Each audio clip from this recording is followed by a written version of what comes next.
একজন ফ্রিল্যান্সারের দক্ষতা ঠিক কতটা উপরে গেলে ফ্রিল্যান্সিং সাইট ফাইবার থেকে শোক বার্তা দেয়? ফাইবার তার অফিসিয়াল ফেসবুক পেজ থেকে জানায়, গভীর বেদনা নিয়ে আমরা আমাদের ফাইবার পরিবারের একটি ক্ষতি সম্পর্কে লিখছি। আমরা জানতে পেরেছি যে আমাদের ফাইবার পরিবারের একজন সদস্য মীর মাহফুজ রহমান মুগ্ধ গত সপ্তাহে মারা গেছেন। তিনি বাবা মা ও 2 ভাইকে রেখে গেছেন। মীর একজন প্রতিভাবান মার্কেটার ছিলেন, যিনি এসইও ও সোশ্যাল মিডিয়ার মাধ্যমে ফাইবারের সফল ব্যবসা গড়ে তুলেছেন।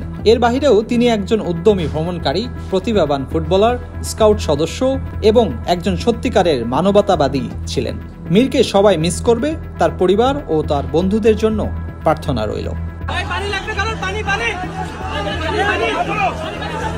কোটা সংস্কার আন্দোলন চলাকালে মাথায় গুলিবিদ্ধ হয়ে মারা যান মীর মাহফুজ রহমান মুগ্ধ। বাংলাদেশ ইউনিভার্সিটি অব প্রফেশনালসের MBA এর শিক্ষার্থী ছিলেন তিনি। স্বপ্ন ছিল উচ্চশিক্ষা নিতে যাবেন বিদেশে, পাশাপাশি ফ্রিল্যান্সিংয়েও সক্রিয় ছিল মুগ্ধ। গত 18 জুলাই রাজধানীর উত্তর এলাকায় শিক্ষার্থীদের ডাকা কর্মসূচিতে অংশ নিয়েছিলেন মুগ্ধ। গুলিবিদ্ধ হওয়ার কিছুক্ষণ আগেও একটি ভিডিও ক্লিপে মুগ্ধকে ছাত্রদের মাঝে পানি বিতরণ করতে দেখা যায়। দৌড়ে দৌড়ে বলছিলেন, কারো পানি লাগবে ভাই, পানি লাগলে নেন। সবকিছু ছাপিয়ে এখন আলোচনায় মুগ্ধর ফ্রিল্যান্সিং দক্ষতা। একটি ফ্রিল্যান্স প্ল্যাটফর্মে তার আইডির স্ক্রিনশট শেয়ার দিয়ে সাফল্য নিয়ে বিস্ময় প্রকাশ করেছেন অনেকেই। ওই আইডিতে দেখা যায় মুগ্ধর কাজে খুশি হয়ে 1088 জন ক্লায়েন্ট রিভিউ দিয়েছেন।